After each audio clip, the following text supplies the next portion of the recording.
कोण होणार आहे महाराष्ट्राचा मुख्यमंत्री, हा एक मोठा गहन प्रश्न निर्माण झालेला आहे। सुरुवातीला एकनाथ शिंदे आणि देवेंद्र फडणवीस यांच्या स्पर्धा होती, तुम्हाला तर माहितीच आहे।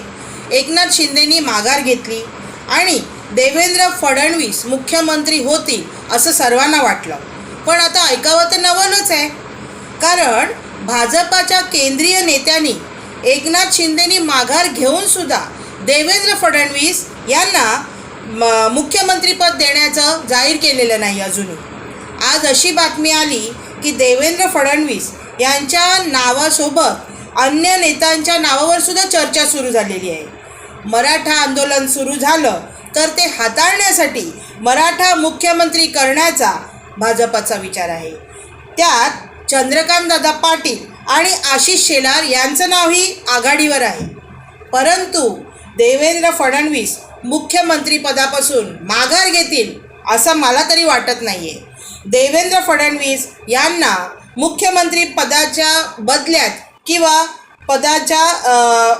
बदल्यात भाजपाचे राष्ट्रीय अध्यक्षपद दिले जाऊ शकते अशी शंका मला वाटते।